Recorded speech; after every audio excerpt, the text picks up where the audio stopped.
Okay, so hello everyone, welcome in Agri coaching classes. I'm Siddharth Soni. In this lecture, we'll discuss about the next MCQs of the model paper. In previous lecture, we have discussed about the 50 questions with the whole explanation of the all questions. इस lecture में भी हम लोग जो है उसी तरीके से नंबर्स ऑफ क्वेश्चंस को डिस्कस करेंगे and will see all the questions one by one with the explanation. Start करते हैं first topic, first question.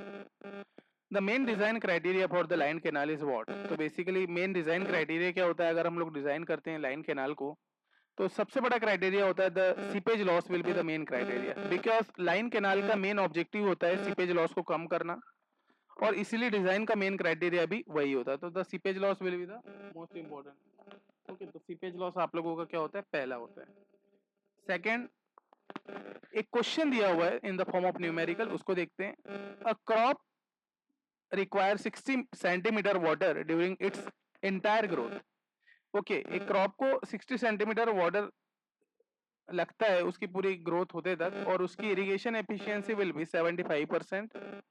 Then what is the gross irrigation requirement okay so basically जब भी हमको gross irrigation requirement निकालने बोलता है तो basically we know about the formula for calculating the gross irrigation requirement it will be the net irrigation requirement okay net requirement divided by its efficiency okay net requirement को उसकी efficiency के साथ divide करके we can easily get the answer of the gross irrigation requirement तो basically net requirement कितनी है आप लोगों की इन द क्वेश्चन तो 60 आप लोगों का क्या है नेट रिक्वायरमेंट है and 0.85 sorry 0.75 will be the efficiency जो कि आप लोगों की है बेसिकली दोनों को डिवाइड कर दोगे मल्टीप्लाई कर दोगे 100 से तो यू विल सॉरी 100 से मल्टीप्लाई मत करना परसेंट में नहीं पूछा है बेसिकली जैसे ही इसको सॉल्व करोगे तो you will get the 80 centimetre here तो the option number 4 will be the 80 centimetre will be the correct answer तो बेसिकली फॉर्मूला बेस्ड क्वेश्चंस अगर आते हैं तो इस तरीके के भी हो सकते हैं next question will be the seepage from earthen canal is reduced by how है ना सीपेज कैसे अर्थन कैनाल से रिड्यूस किया जाता है तो इसके लिए जो करेक्ट आंसर होता है बेसिकली यूजिंग ब्रिक लाइनिंग के थ्रू अगर हम लोग यूज कर रहे हैं तो हम लोग कर सकते हैं बेटा कैनाल को रिड्यूस कर सकते हैं सीपेज को है ना तो बेसिकली ये भी आप लोगों का आंसर है तो इसका आंसर हो जाएगा क्या using brick lining we can seepage from earth canal is reduced okay earth canal में सीपेज को हम लोग क्या कर सकते हैं रिड्यूस कर सकते हैं बेसिकली ब्रिक या कंक्रीट लाइनिंग लगाने से सीपेज लॉस क्या हो जाता है कम हो जाता है क्योंकि पानी सॉइल के अंदर एब्जॉर्ब नहीं होता बेसिकली तो इस वजह से हम लोग जो है ब्रिक लाइनिंग का यूज करते हैं next which among the following is a gravity well okay gravity well के लिए क्या इनमें से क्या सही है पूछा है तो artesian well open well tube well या सेलो वेल तो बेसिकली ओपन वेल जो होते हैं बेसिकली ये इसके लिए इंपॉर्टेंट होते हैं ओपन वेल्स में वाटर टेबल का प्रेशर पर ही वाटर आता है और ये ग्रेविटी की वजह से आप लोगों का बेसिकली होता है तो open well will be the right answer for the this question the most important factor controlling infiltration is what okay किस तरीके से कौन सा इंपॉर्टेंट फैक्टर होता है जो कि इनफिल्ट्रेशन को कंट्रोल करता है तो बेसिकली इनफिल्ट्रेशन को कंट्रोल करने के लिए जो मोस्ट इंपॉर्टेंट फैक्टर होता है that will be the soil texture will be the most important factor जो कि क्या करता है बेसिकली इनफिल्ट्रेशन को कंट्रोल करने का काम करता है ओके तो this is also the important question next which is the best method for controlled surface water application है ना कौन सी बेस्ट मेथड होती है सरफेस वाटर को कंट्रोल करने के लिए तो बेसिकली सरफेस वाटर कंट्रोल करने के लिए sprinkler we are using for the operations अगर हम लोग स्प्रिंकलर इरिगेशन में पानी को कंट्रोल करके और यूनिफॉर्मली अप्लाई किया जा सकता है ना सरफेस वाटर एप्लीकेशन में कंट्रोल जो सरफेस वाटर एप्लीकेशंस होते हैं बेसिकली स्प्रिंकलर इरिगेशन के थ्रू हम लोग क्या कर सकते हैं इन चारों ऑप्शंस में बोला गया था sprinkler will be the best control surface water application तो अकॉर्डिंग टू द ऑप्शंस जाना है आप लोगों को ऑप्शन में जो दिया होगा उसी तरीके से आप लोगों को जो है इसको भी सॉल्व करना है नेक्स्ट क्वेश्चन बोला है wilting point is defined as how wilting point को किस तरीके से डिफाइन किया जाता है तो विल्टिंग पॉइंट के बारे में बताया था कि point when plant can not extract water that point is called wilting point जब आपका प्लांट बिल्कुल अब वाटर एब्जॉर्ब ही नहीं कर पा रहा है तो उस फेज को हम लोग बोलेंगे that phase is called wilting point of the water next question in water set the hydrograph peak depends on what water set में हाइड्रोग्राफ पीक डिपेंड करता है किस पे कैचमेंट स्लोप एंड शेप पे ना, जो कैचमेंट का आपका स्लोप होता है और जो शेप होता है बेसिकली उस पर डिपेंड करता है हाइड्रोग्राफ पीक। ठीक है, तो basically the option number 1 will be correct here. The device use to measure velocity in open channel is what? कौन सा डिवाइस जो है ओपन चैनल की वेलोसिटी को मेजर करने के लिए यूज किया जाता है? तो we are using the float. Okay, the correct answer is a float we are using for the operation, क्योंकि फ्लोट मेथड एक सिंपल और कॉमन मेथड होता है जिसमें फ्लोट की स्पीड से वेलोसिटी एस्टिमेट की जाती है। तो the float will be the correct answer, है ना, क्योंकि फ्लोट मेथड क्या है, एक सिंपल और कॉमन मेथड है।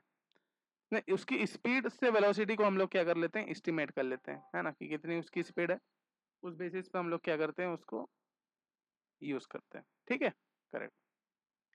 Question number 16, ISI standard trapezoidal canal lining thickness is what?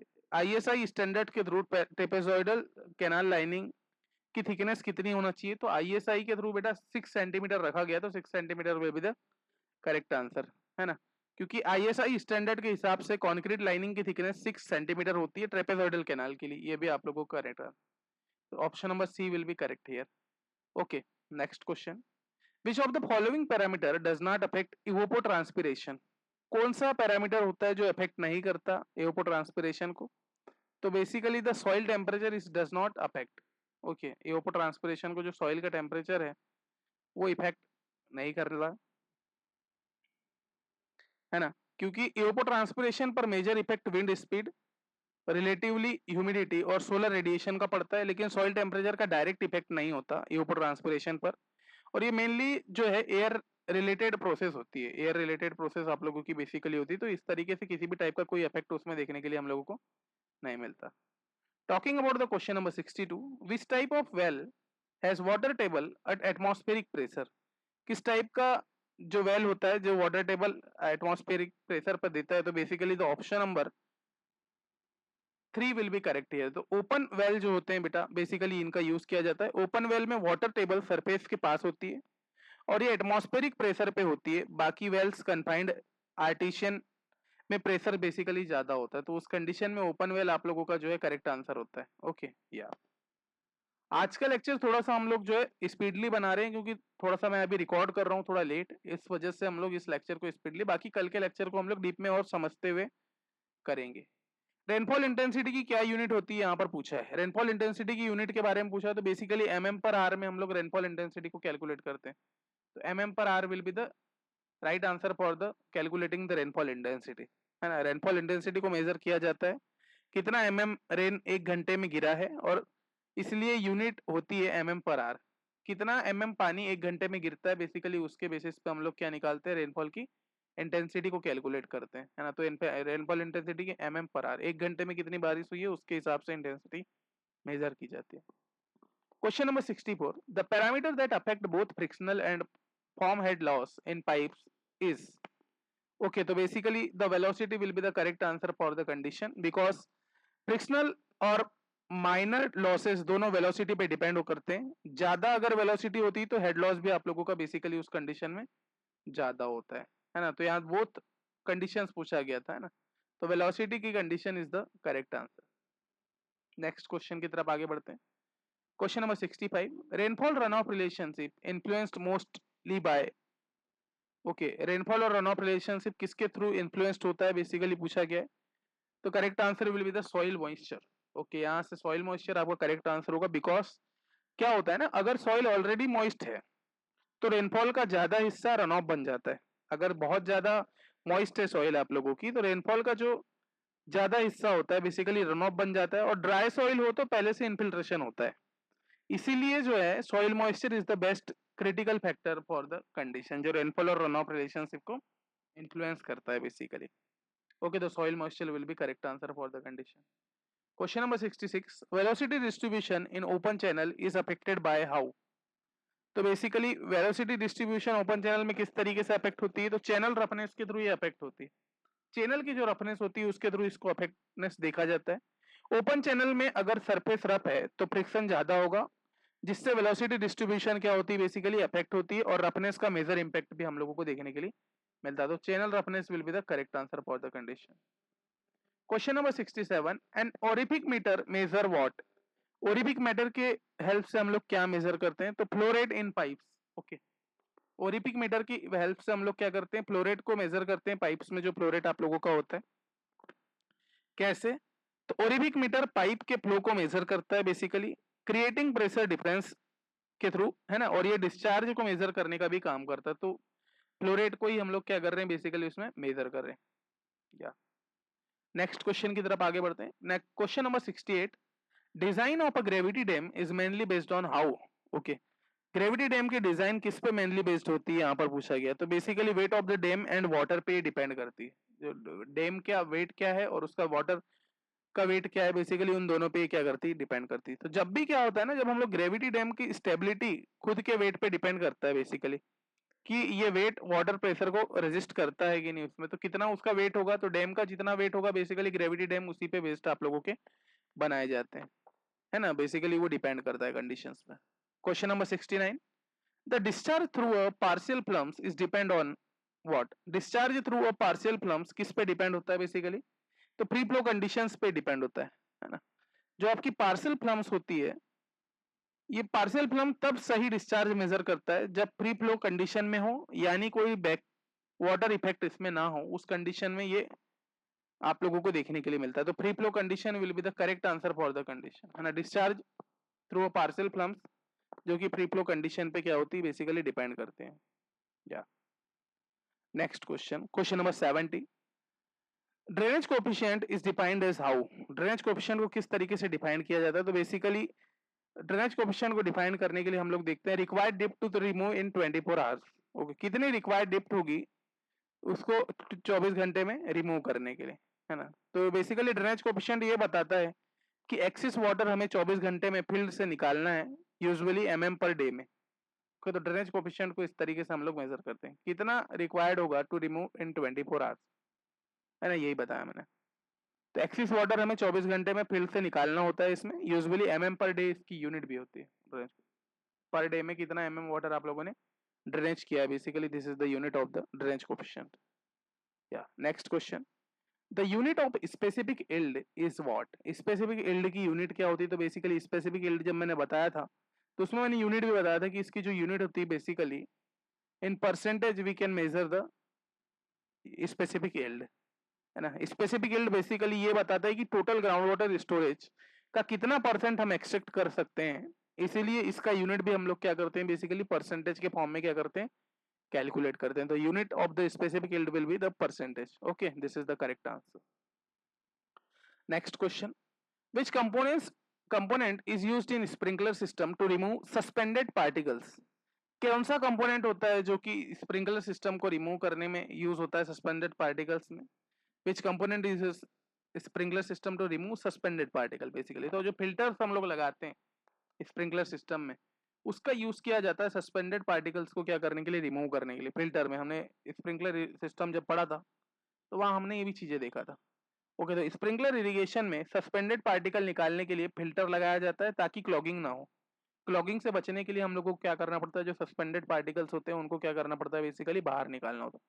Filters we are filters is the component जो कि यूज करते हैं हम लोग बेसिकली। या next question, the primary advantage of drop spillway is what. Primary advantage क्या होता है ड्रॉप स्पिलवे का, तो basically dissipation of energy will be the primary advantage of the drop spillway, है ना। डिसिपेशन करना एनर्जी का, ड्रॉप स्पिलवे का मेन काम होता है पानी की एनर्जी को डिसिपेट करना जिससे इरोजन ना हो, है ना। एनर्जी को डिसिपेट करते हैं तो dissipation of the energy will be the correct answer here. Okay, या now comes into the question number 74, when precipitation intensity will be greater than infiltration rate, then what the type of the overland flow is what। किस type का आपको overland flow देखने के लिए मिलता है, तो basically Hortonian flow will be C on the condition. Hortonian flow आप लोगों को देखने के लिए मिलता है बेसिकली उस जगह पे। तो बेसिकली होता क्या है, जब बारिश का रेट इन्फिल्ट्रेशन से ज्यादा हो जाए, है ना, जब बारिश हो रही है और वो इन्फिल्ट्रेशन से ज्यादा रेट से आपकी बारिश हो रही है तो सरफेस पे फ्लो होता है ना। तो सरफेस पे क्या होता है, उस कंडीशन में फ्लो होता है और इसे ही हम लोग क्या बोलते हैं, हॉर्टोनियन फ्लो कहते हैं। उस कंडीशन को ही हॉर्टोनियन फ्लो कहा जाता है, ठीक है। तो basically the Hortonian flow will be the condition. The time taken by water to reach the root zone depth during irrigation is what. Basically यहाँ पर पूछा कि time taken by the water to reach the root zone depth during irrigation is the called opportunity time, उस condition को हम लोग बोलते हैं that time is called opportunity time. Basically opportunity time वो टाइम होता है ना जब तक सरफेस पे पानी अवेलेबल रहता है और सॉइल उस रूट जोन तक क्या करे एब्जॉर्ब कर सकती है, तो उस टाइम को हम लोग बोलते हैं that time is called opportunity time on the conditions. Okay, तो basically this is called the opportunity time.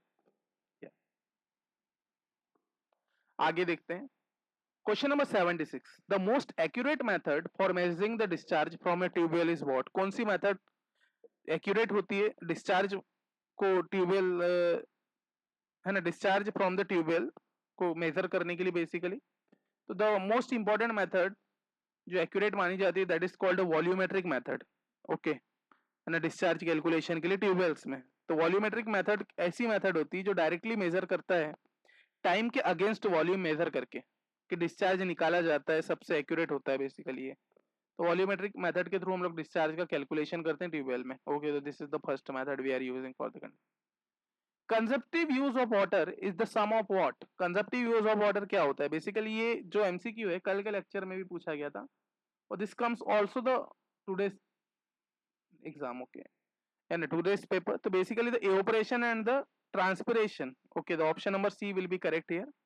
evaporation और transpiration दोनों का सम होता है क्या consumptive use, तो consumptive use is the sum of the evaporation and the transpiration। okay, question number 78, question number 78 is saying that the unit hydrograph theory assumes what। Unit hydrograph theory क्या assume करती है basically उसके बारे में पूछा गया। तो यूनिट हाइड्रोग्राफ थ्योरी के थ्रू हम लोग क्या करते हैं यूनिफॉर्म रेनफॉल एक्सिस को समझते हैं। We are discussing the uniform rainfall axis. Basically क्या होता है ना, यूनिट हाइड्रोग्राफ थ्योरी तब काम करती है जब रेनफॉल एक्सिस यूनिफॉर्म हो एक स्पेसिफिक ड्यूरेशन के लिए। तो बेसिकली यूनिफॉर्म रेनफॉल एक्सिस आप लोगों का क्या हो स्पेसिफिक ड्यूरेशन के लिए होता है, बेसिकली उस जगह पर आप लोग क्या करते हैं यूनिट हाइड्रोग्राफ थ्योरी का यूज करते हैं। ठीक है, तो this is the option number 3 will be correct here. Question number 79, the device used to measure soil moisture tension is what. Soil moisture tension को किस डिवाइस के थ्रू मेजर किया जाता है, तो basically tensiometer we are using the device. Okay, tensiometer soil water का tension को measure करता है बेसिकली, खासकर फील्ड कंडीशंस में जब आप फील्ड ऑपरेशंस कर रहे हो उस कंडीशन में जो है टेंशन को मेजर करने के लिए जो है टेंजियोमीटर का यूज किया जाता है। Next question, question number 80, stable channel in alluvial soil is design based on what. Okay, stable channel alluvial soil design based तो किस पे करती है बेसिकली, तो Kennedy's theory.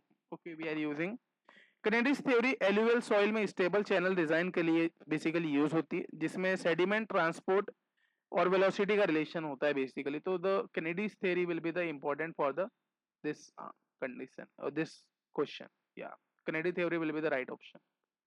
The hydraulic conductivity of a saturated soil depend on what. है ना, saturated soil की hydraulic conductivity किस कंडीशन में डिपेंड करती है बेसिकली, तो हाइड्रोलिक कंडक्टिविटी डिपेंड करती है basically soil structure and texture पे। ओके, सॉइल का स्ट्रक्चर और उसका क्या टेक्सचर है उस पर डिपेंड करती है। तो सैचुरेटेड सॉइल का हाइड्रोलिक कंडक्टिविटी टेक्सचर और स्ट्रक्चर पे डिपेंड करता है बेसिकली। फाइनल टेक्सचर बराबर होता है आपका लोअर कंडक्टिविटी के, अगर मान लो टेक्सचर फाइनर होगा तो उस कंडीशन में कंडक्टिविटी भी क्या हो जाती है आपकी कम हो जाती है ना। तो सॉइल स्ट्रक्चर और टेक्सचर दोनों पे डिपेंड करता है आपकी हाइड्रोलिक कंडक्टिविटी किसमें, सैचुरेटेड सॉइल में। या ठीक है, next question, the critical depth in open channel flow occur when. Critical depth open channel flow में किस तरीके से अकर होती है, तो basically Froude number is equal to the 1 in that condition ये अकर करती है जब आपका प्रॉड नंबर क्या होता है इक्वल्स टू द 1 होता है ना, उस कंडीशन में ओपन चैनल फ्लो में क्या करती है क्रिटिकल डिप्थ आपकी अकरेंस होती है। ठीक है, तो open 1 will be the option number 4 will be the correct answer for the condition. या आगे बढ़ते हैं question number 83, question number 83 it tells here the minimum time interval required between two successive irrigation is known as what। ठीक है, minimum time interval required between two successive irrigation is known what we call the time। okay, तो basically base period उसको कहा जाता है ना। Base period वो minimum time gap होता है दो इरिगेशन के बीच में ड्यूरिंग द क्रॉप सीजन। अगर मान लो पहला इरिगेशन मैंने आज किया, दूसरा इरिगेशन मैंने 7 दिन बाद किया, तो इनके बीच का जो ड्यूरेशन होगा, इनके बीच का जो टाइम होगा उसको हम लोग बोलते हैं बेस पीरियड। ओके, तो the time will be called the base period on the condition. So base period will be the correct answer for the condition. Okay, yeah. Question number 84. When water table rise close to the root zone, then crop yield is what? Okay, so decrease due to water clogging. Basically decrease due to water logging will be the correct answer. है ना, root zone से ऊपर आ गए crop yield तक। तो basically explanation इसमें इस तरीके से दिया जा सकता है कि जब वाटर टेबल रूट जोन के बहुत पास आ जाता है तो एयर का मूवमेंट बैंड हो जाता है। ओके, जो एयर का जो मूवमेंट होता है बेसिकली ये बैंड हो जाता है, जिससे रूट सफोकेटेड होती है ना। रूट क्या करती है, सफोकेट करती है और इल्ड में जाकर के क्या हो जाती है, गिर जाती है बेसिकली, है ना। तो इस वजह से ये चीजें आप लोगों के यहाँ पर देखने के लिए मिलती है। The next question, question number 85। The cross section of contour bund is generally what? Contour bund के क्रॉस सेक्शन को बेसिकली क्या कहा जाता है? तो ट्रेपेजॉइडल टाइप का ये शेप होता है इसमें, है ना। कंटूर बंड्स में जनरली ट्रेपेजॉइडल शेप का आप लोग बंड तैयार करते हैं, क्रॉस सेक्शन आप लोगों का होता है ना। तो कंटूर बंड का शेप ट्रेपेजॉइडल होता है ताकि वो ज्यादा स्टेबल हो और रन ऑफ को इफेक्टिवली क्या कर पाए, रोक पाए। तो trapezoidal will be the correct answer in that condition. आगे बढ़ते हैं। Which method is suitable for the measurement of run of in small water set? किस मेथड का यूज किया जाता है, किस मेथड को सुटेबली माना जाता है run of in small water set के मेजरमेंट के लिए? तो बेसिकली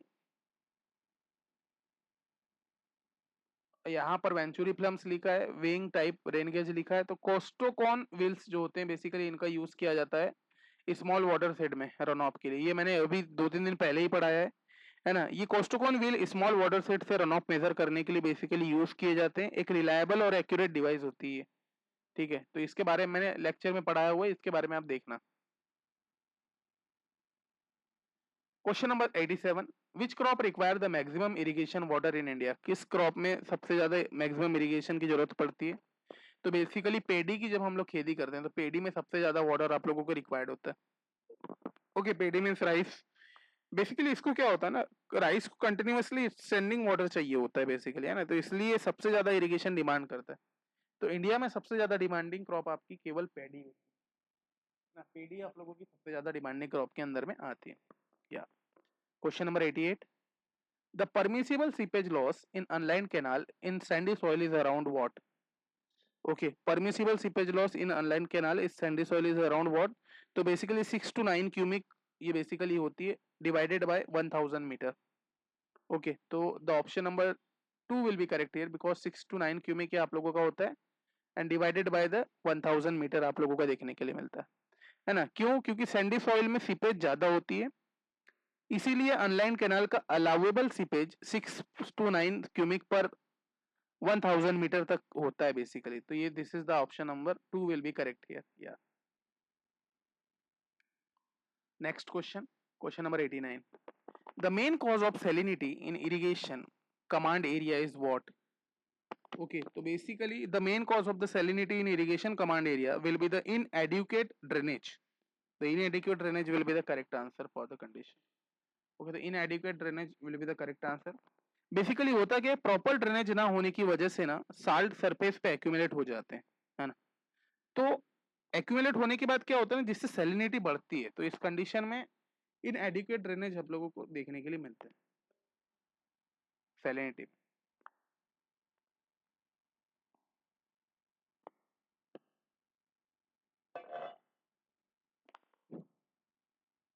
ओके,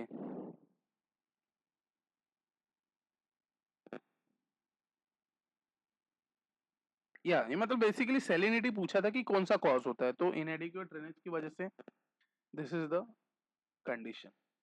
या question number 19। Water application efficiency is defined as the ratio of what?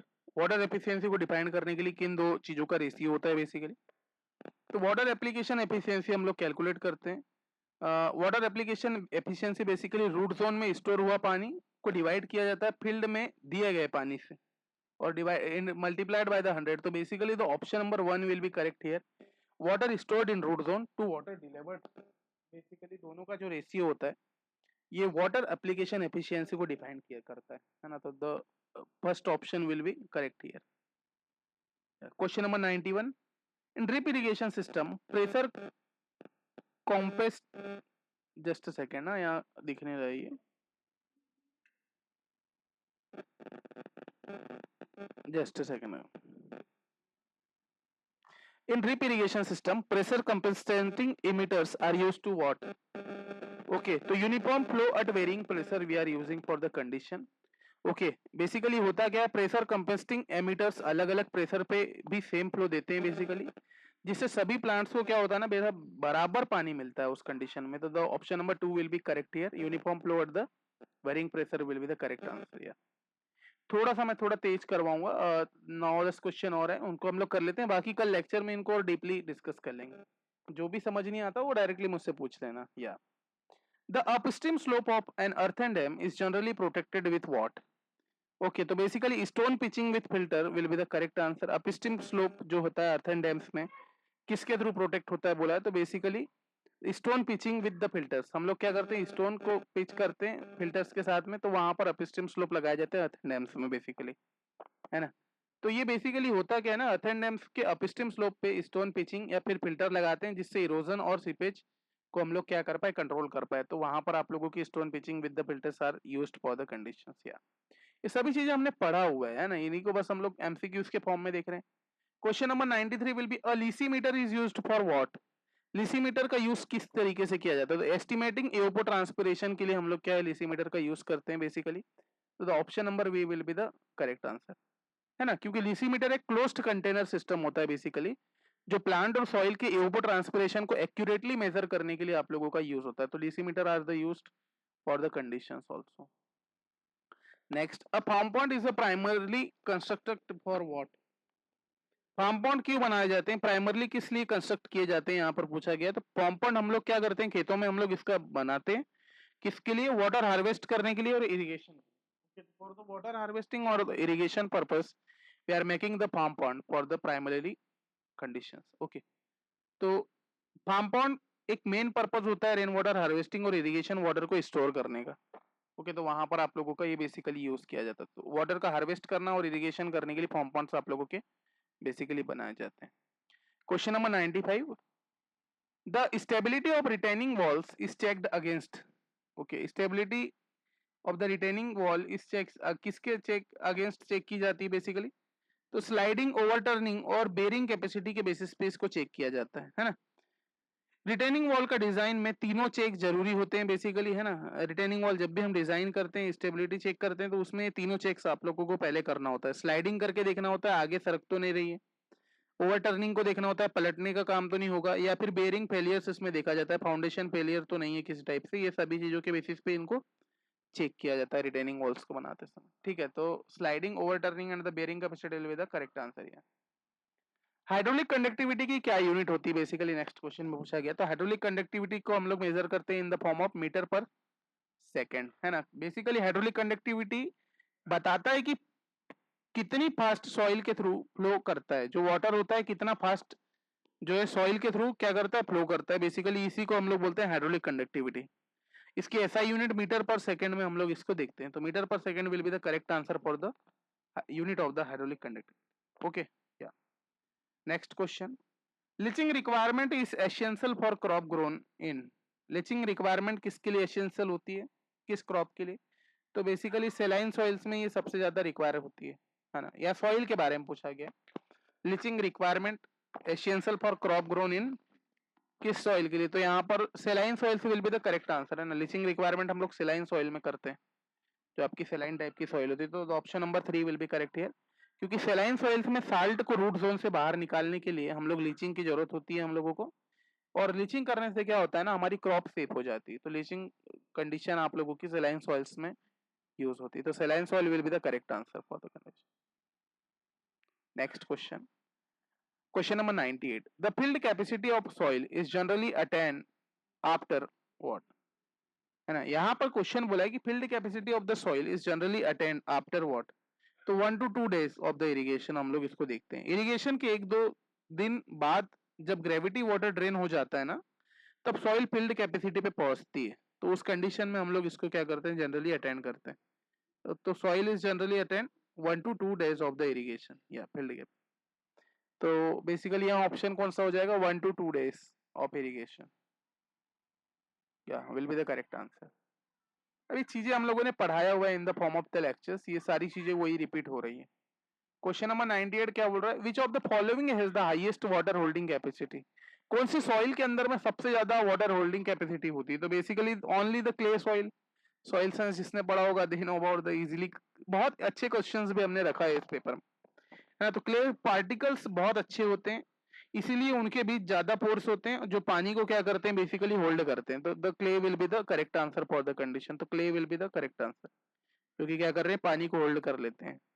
या now the question number 100, it says the primary advantage of sprinkler irrigation is what. Sprinkler irrigation का primary advantage क्या होता है, तो water को save करना और uniform application provide करना in the crop field, this is the primary application of the sprinkler irrigation. So this is the completion of the 100 questions. Now you have remaining the 50 questions जिसको हम लोग कल के lecture में discuss कर लेंगे, है ना। ये थोड़ा सा पार्ट वाइज ही बनाएंगे ना, तो आप लोगों को भी क्लियर हो जाएगी चीजें, है ना। इनमें जो भी मिस्टेक होती है डायरेक्टली आप लोग देख करके कमेंट कर दीजिए, है ना। बाकी जितने भी चीजें आप लोगों के लिए इंपॉर्टेंट होती है, आज का लेक्चर मैंने थोड़ा सा स्पीडली बनाया है क्योंकि टाइम मेरे पास कम था, इस वजह से ज्यादा मैं एक्सप्लेन भी नहीं कर पाया, ज्यादा चीजों को भी नहीं देख पाया, है ना। कल के लेक्चर में हम लोग डीपली अंडरस्टैंडिंग के थ्रू पूरे क्वेश्चंस को सॉल्व करेंगे। आज हमने 50 क्वेश्चन सॉल्व किया, कल हम लोग इसके नेक्स्ट क्वेश्चंस को सॉल्व करेंगे। Okay, thank you, will meet on the next lecture.